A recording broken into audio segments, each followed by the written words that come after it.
I'm a Canadian living in the UK at the moment, and I'm a little homesick, so here are some things that I find weird or different about the UK compared to Canada. Hi, beautiful people. Welcome back to my YouTube channel. Thank you for stopping by, supporting your girl on this channel. So all credit goes to the creators in this video. So today's video, we are doing something different.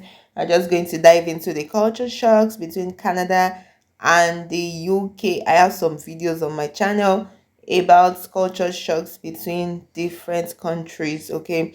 But today it's Canada and the UK. And in this video, all these creators have lived either in Canada or in the UK, and they have different, unique and beautiful things to say. So let me know what you think in the comments. Have you lived in UK? Have you lived in Canada? Between living in Canada and the UK, right, you notice some little, culture differences. There are different places. Obviously, there has to be culture differences.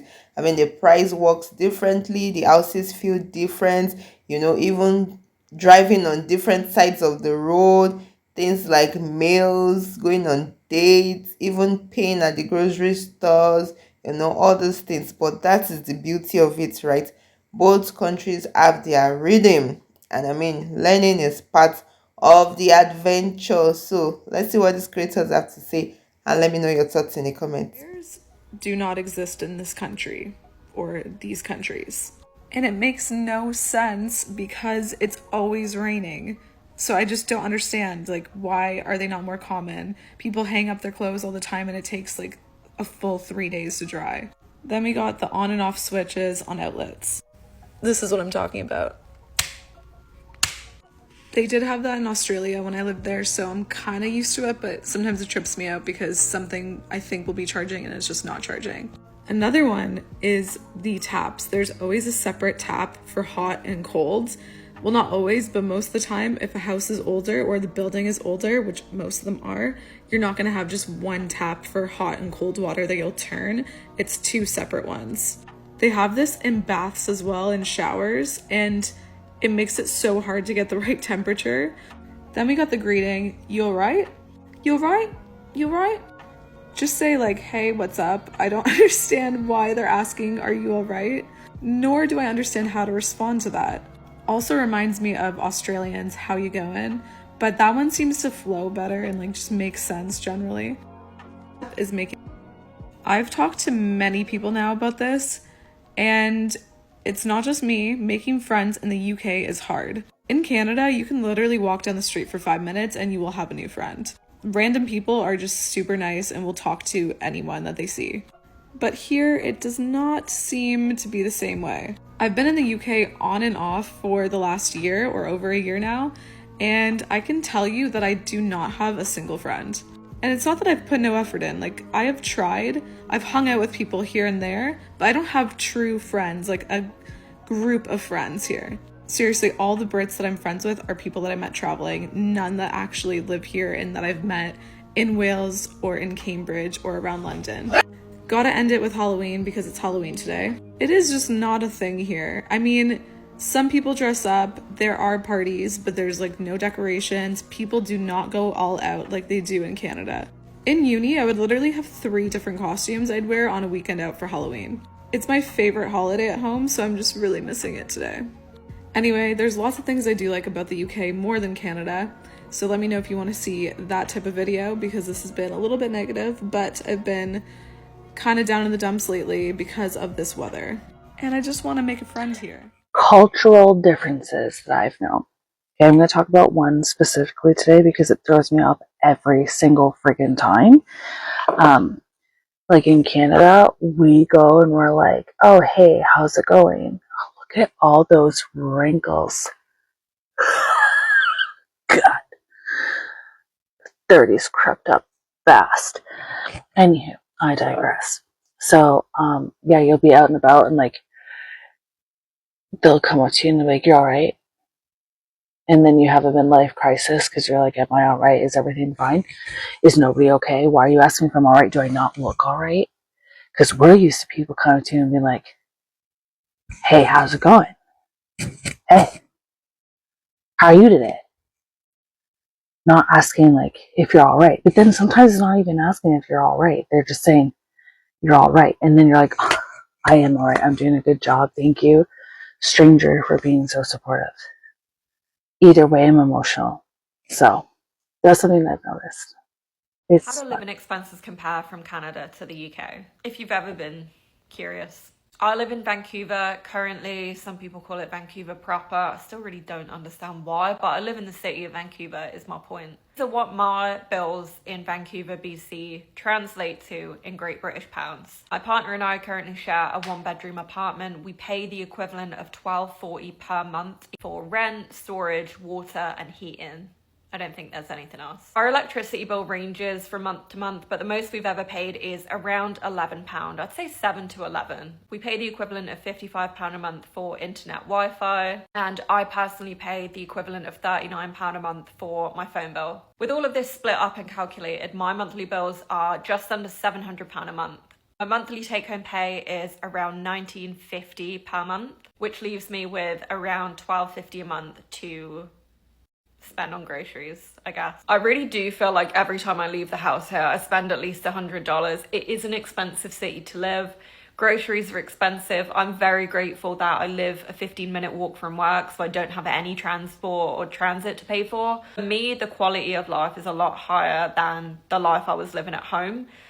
I can justify paying a lot to live in a city that is beautiful, whereas at home I was just paying a lot to live in Coventry. You know what I mean? So it's like, I don't know. I don't know what my point is. I'm not saying move here. I'm not saying don't move here. I have a lot of conversations with people who are like, how can you fucking afford to live there? I'm like, you have no idea. Everyone's living situation is different, right? Fucking hood is so big. That's just what I pay per month and what I get paid per month. So Canadian who just finished her first year of medical school in the UK. I personally love living in the UK. I loved making the transition. I thought it was going to be super scary, and I was also nervous about starting medical school in general, not knowing what that adjustment was going to be like. Academically, there was no adjustment. It's very similar to when you study in Canada. I'm someone who's done my undergrad as well as my master's, so I've been through the system. I am at a uni that's around 30-minute train to London, so I'm in a nice area. I'm very close to central London. I love the culture there. Just the idea that you're able to walk around everywhere is so different than those who live in Canada. I'm back home for the holidays, so I'm in Canada right now. I live in this car. You would never walk from place to place. And I'm from the Toronto area. If you know, we're just not walking to places. When I'm in the UK, guys, I'm actually averaging 20k steps a day. Your body gets used to it, and I'm happier, healthier there. Any Canadians that have been to the UK, back me up on this. It's just a healthier lifestyle. If you go into any restaurant, fast food, first of all, fast food isn't as trendy there as it is here. You go to any restaurant, all their drinks will be sugar-free. They had some public health movement where they wanted to have healthier options when you go get takeout. It's all sugar-free. So I completely reduced my sugar intake while I'm there. Most foods that you buy will be so low in sugar. Well, no one's talking about GMOs. No one's talking about artificial food because everything there is just so much more real. I don't know how to explain it, guys. I don't understand it fully yet, but when you go to the grocery store, your apples aren't bright red the way that they are here because they're just so naturally sourced. So eating there is healthier. Takeout there is healthier. You're walking a lot more. I stopped watching TV. I know that sounds crazy. Yes, I watched the new Squid Game, but I watched the new Squid Game when I came back. I mean, no matter how we look at it, everything is different. Even though we speak English, like English, when you say what language do you speak? English. But this English has it's diverse, right? We speak English in different ways. We speak English in different dialects, if I'm allowed to say it like that. So when Canadians head to the, restroom, so to say, they say they're going to the washroom. Brits can say they're going to the toilet, right? Chips can mean different things. The spelling changes, even the greetings change. The UK, you can just walk up and say, "You're right." Like somebody is practically going through a midlife crisis, and you're like, "You're right." It's practically sounding like a statement, not a question. Like, "You're right." Yeah. Like, so move on. But Canada says, "How's it going?" It's the same thing, but it sounds different. So let's see what these other creators have to say. In terms of Canada as a country versus the UK as a country, 1000% Canada. I think it's stunning. Like, Toronto's like the least interesting part of, like, Ontario's the least interesting part of Canada in terms of like beauty. Like, the rest of the country, stunning, absolutely stunning. People are even friendlier, like cost of living goes down, except for Vancouver. And I know Calgary's kind of creeping up there, but Van is the only place that really rivals Toronto. Yes, weather can be tough, especially if you're talking about Quebec and Alberta, Saskatchewan, for sure. And I'm sure like groceries and all that stuff are crazy in other places too. But in terms of like beauty, lifestyle, definitely prefer the healthcare in Ontario. I can't compare healthcare in countries because I don't know what the healthcare is like in other provinces. In Ontario and in Canada, it's also a public health service similar to the UK. But in the UK, you do have the option of going private for many things. In Ontario, that's not an option. There are random odd things you can do private, but for the most part, 98% of your healthcare is through the government and everyone is kind of on the same footing. With that said, I do love the option of being able to go private when I'm in London for little things, because sometimes it just takes a long time to get through to the GP and go through the process, and going through private allows you to just kind of go around that, and that's a really great benefit. Obviously in Ontario you can't do that, but I feel like hospital wise, I just feel more comfortable at the hospitals in Ontario. I have more experience with them. I know the way they work, and I do feel like the care is pretty good. I'm not going to say all hospitals are great in Ontario. That's not what I'm saying, because I know someone's going to come in the comments and say absolutely not. At the end of the day, I'm grateful to have lived in two countries where public health service is a thing. I don't take it for granted. It's never going to be perfect, but I would never want to live anywhere where I have to pay out of pocket for everything I see the doctor for. End of story. So yeah, I can go on and on, but to answer your question fully, UK or Canada, it's definitely Canada. London or Toronto, it's definitely London. The reason I chose to immigrate to the UK instead of staying in Canada is probably going to surprise you. People comment on the videos all the time saying like, why didn't you just stay in Canada? Why don't you go back to Canada? But I, from a very young age, manifested a life for myself in England. I'd never been here before. I want to blame Harry Potter or literature in general because I was always a bit of a bookworm. But I was writing in my diary as early as like 10 and 11 years old that one day I was going to move over to England. But beyond the manifestation, I think that Canada has a lot of upsells for why it's an amazing country to settle in. It's very friendly to immigrants, at least in my experience. Toronto, which is the major city, is a great city to live in, especially now because it's really blown up and become like this multicultural hub and just has so many things going on. But there's still a lot of issues with Canada that I just don't really feel like it's my home. I don't really feel like there's an identity in the country, whereas I think in England there's this like inherent culture. You know, you go over to Canada and they have these like pubs which are based on English pubs, and they're so commercialized, and it's just the most bizarre experience. But I think because Canada is such a melting pot of different cultures, there's almost this like segregation between different neighborhoods and different cultures and different areas, and I just never really felt at home there. I don't know why, because it is technically like a home for people like myself. I immigrated there with my family when I was 8. And another big reason that I moved here was because of the education system. I just saw that there was more opportunities for what I wanted to study. I did English literature at university, and in Canada and America, you kind of have to do a bunch of different subjects and majors and minors and things. And I feel like humanities subjects are not really regarded that highly there. Whereas here, I mean, I studied English literature and now I work in finance. It's a little bit of a different system. Like, I think that a lot of people that study humanities are dedicating 4 or 3 years of their life to just analyzing texts, and those analytical skills can be applied to a whole breadth of industries. So yes, manifestation and education is probably the major reasons why I ended up here, and I don't see myself leaving. I see myself maybe traveling a bit, but this is my home now, and it's actually the longest place that I've lived anywhere in the world. So yeah, that's probably why I choose the UK over Canada. So quickly before I go to work, I've remembered something that is very different about Canada compared to the UK, and that is the language. I was quite surprised by this actually when we came here. Now, obviously, we live in an English-speaking part of Canada. If we lived in a French-speaking part, this would be a really big deal because we both studied GCSE French, and we might struggle to ask where the bathrooms are. But there's so many different words that you guys use for things that we don't know yet. So we'll go there asking for the English version, and they're just there like, I don't know what that is. So, for example, like, we'd call it the bathrooms or the toilets. Commonly, it's really the toilets in the UK, and you go to a shop assistant and say, excuse me, do you have any toilets here? Whereas here, obviously, it's washroom. And we always try to make sure we use the term washroom. But things like ground beef, in the UK, it's called mince beef.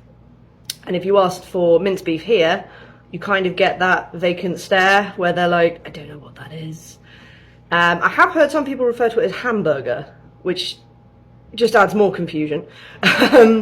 But yeah, there's just so many little nuanced things. Like when you go to a drive-through, you ask for a regular latte, and they follow that question up with, what size is that? And you're like, regular size. And they're, okay, what size? And then it's like, oh, medium, or medium. And there's just so many little tweaks to the language that Canadians have that we aren't familiar with yet. And there's a lot of times where we ask of things and you can just see they're a bit sort of like, I don't know what that is. You know, and if I went into a shop and asked for a tarpaulin, I think they'd look at me like, a what? And then I go, oh wait, a tarp. Can I have a tarp? Do you know where they are? And it's just really interesting seeing how it's the same language, but it's spoken so differently that if you use English, it's sort of confuses some people. And I love the fact that Canadians keep thinking that we're Australian, because my boyfriend has a very thick Devon accent, which is all ooh-ah, tratters and all that stuff, and they keep thinking that he's Australian. I don't think I've had it as much. It's mainly him, but Canadians just cannot tell the difference between Devon and Australian accents, which I find really funny because to me they are entirely different. And I'm sure if you heard them spoken next to each other, you go, oh, they are different. But it's just very interesting because people keep asking about Australia, and he's like, I've never been, I don't live in Australia, I'm not Australian. So yeah, the language, that's something that's very different in this country. Ever since I came to Canada, no one ever told me the differences between the houses in the UK and Canada. You lot can already see behind me. This is a regular house in Canada, bro. These houses, they're regular houses in Canada. Can you imagine that? These are the spot I'm staying at. Like, can you imagine? Compared to the UK, these houses are millions of pounds in the UK. Like, when I say millions, I mean millions. So it just shows you the difference between America, Canada, and the UK. It shits on the UK, bro. And every house has a garage. What? A garage? I say garage. Garage and a basement. And in the basement I'm staying in, it has 3 rooms in the basement, a kitchen in the basement, a bathroom in the basement. Like, how does that make sense? I can't, like, I'm gonna have to move here, man. Fuck it. Fuck the UK, bro. I'm gonna have to move here, bro. Like, look at me. This is lifestyle. I don't care what you lot say, man. I ain't coming back to the UK, man. I ain't coming back. I don't want to come back, bro. So yeah, guys, some of them want to remain in Canada, some of them love the UK. But I mean, Canada, UK, different accents, different habits, different flavors. But that's what makes it fun, right? Because at the end of the day, both are amazing in their own way. And honestly, guys, I mean, the world would be boring if everything were the same, because all those little differences, that's the magic, that's what makes it colorful. Both countries are rich, you know, proud and welcoming in their own way. And I mean, it would be boring if everywhere felt the same. I mean, I wouldn't want to live here and then go somewhere else and I have the same thing. I mean, I want it to be spicy, to be different, you know what I mean? So diversity is not just the spice of life. You know, spice is like you sprinkle it, it's the full meal, okay? It's the full menu. And between Canada and the UK, you get the best of both worlds. You get the best of both plates, okay? So just enjoy wherever you are. Enjoy the ride. Enjoy the spice. And just have fun. Let me know your thoughts in the comments. Have you lived in the UK and Canada? Which do you prefer? Or are you just torn between two worlds? You love the two, you don't know which one to dwell in? Let me know your thoughts, and I'll see you in my next video. If you have found value in this video, don't forget to like, share, and subscribe. Turn on your notifications so you can know when I post a new video. And please stay safe. Mental health is important. Ciao.